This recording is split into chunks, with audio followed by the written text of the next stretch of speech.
Seaplane പദ്ധതി 10 വർഷം മുൻപേ കേരളത്തിൽ നടപ്പിലാക്കാൻ കഴിയുമായിരുന്നുവെന്ന് Seabird seaplane CEO Sooraj Jose. ചില സർക്കാർ ഉദ്യോഗസ്ഥർ അട്ടിമറിച്ചതാണ് പദ്ധതി വൈകാൻ കാരണം. കൃത്യമായ പദ്ധതി രേഖ തയ്യാറാക്കി നൽകിയിരുന്നു. ഇപ്പോൾ നടന്നതൊരു ഡെമോ മാത്രം. കൃത്യമായി ഇടപെട്ടില്ലെങ്കിൽ ഇനിയും പദ്ധതി അവതാളത്തിലാകാൻ സാധ്യതയുണ്ടെന്നും സൂരജ് ജോസ് 24-നോട് പറഞ്ഞു. ഇടപെടലും പിന്നെ ബേസിക്കലി ഇതിനെപ്പറ്റി ഇൻട്രസ്റ്റ് ഇല്ല. ഇപ്പോൾ ഒരു പ്രോജക്റ്റ് ഇപ്പോൾ സീപ്ലെയിൻ്റെ ഇപ്പോൾ ഇന്നലെ ഇനോഗ്രേറ്റ് ചെയ്തു. ഇപ്പോൾ അടുത്ത 2 ആഴ്ച കഴിയുമ്പോൾ വേറൊരു പ്രോജക്റ്റ് വരും. ഇതിൻ്റെ ന്യൂസ് ഇപ്പോൾ പ്രസ് തന്നെ മറന്നു പോകും. അപ്പോൾ അതിൻ്റെ ഫോളോ അപ്പ് ഉണ്ടാവില്ല. അപ്പോൾ അതാണ് ഏറ്റവും വലിയ പ്രോബ്ലം. ഇത് ഇവർ പ്രോപ്പറായിട്ട് ഇംപ്ലിമെൻറ്റ് ചെയ്യാൻ നോക്കിയാൽ നടക്കും. ഇത് ബേസിക്കലി ഒരു ഡെമോ മാത്രമേ ഉള്ളൂ, അല്ല ആരും സ്റ്റാർട്ട് ചെയ്തല്ല. അപ്പോൾ അതൊരു തെറ്റിദ്ധാരണയാണ്. അവർ ബേസിക്കലി പ്രൂവ് ചെയ്യാനാണ് ഇത് ഓപ്പറേറ്റ് ചെയ്യാൻ പറ്റും. വിവരങ്ങളുമായി കൊച്ചിയിൽ നിന്ന് ചേരുന്നത് YS അഭിനന്ദാണ്. Abhinand, good evening.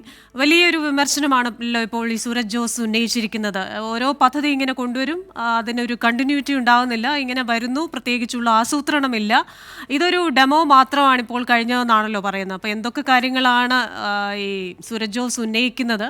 അതിൽ എന്തൊക്കെ പരിഹാര മാർഗങ്ങളുണ്ടെന്ന് അദ്ദേഹം പറയുന്നുണ്ടോ? സീപ്ലെയിൻ പദ്ധതി ഇപ്പോൾ ഉദ്ഘാടനം ചെയ്തതിനു ശേഷമാണ് ഇപ്പോൾ സൂരജ് ജോസ് ഇത്തരത്തിലേക്ക് ഒരു പ്രതികരണം നടത്തിയിരിക്കുന്നത്. 10 വർഷം മുൻപ് കേരളത്തിൽ ഇത്തരത്തിലേക്ക് താൻ ഒരു പദ്ധതി ആസൂത്രണം ചെയ്യുകയും അത് നടപ്പിലാക്കാൻ വേണ്ടി ആവിഷ്കരിക്കാൻ 2 സർക്കാരുകൾ മാറി മാറി വന്നപ്പോഴും ശ്രമിച്ചു.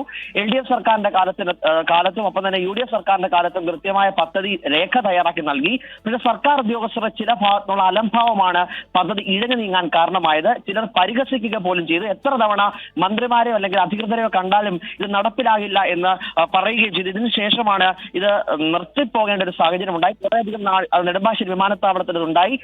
പിന്നീട് അത് സാമ്പത്തിക ബാധ്യത കണക്കിലെടുത്ത് എയർക്രാഫ്റ്റ് കമ്പനിക്ക് വിൽക്കുകയായിരുന്നു എന്നും സൂരജ് ജോസ് പ്രതികരിച്ചു. ഈ സീപ്ലെയിൻ പദ്ധതി നല്ലൊരു സീപ്ലെയിൻ പദ്ധതിക്കെതിരായി ഉന്നയിച്ച വിമർശനങ്ങളാണ് YS അഭിനന്ദ് കൊച്ചിയിൽ നിന്ന് റിപ്പോർട്ട് ചെയ്തത്.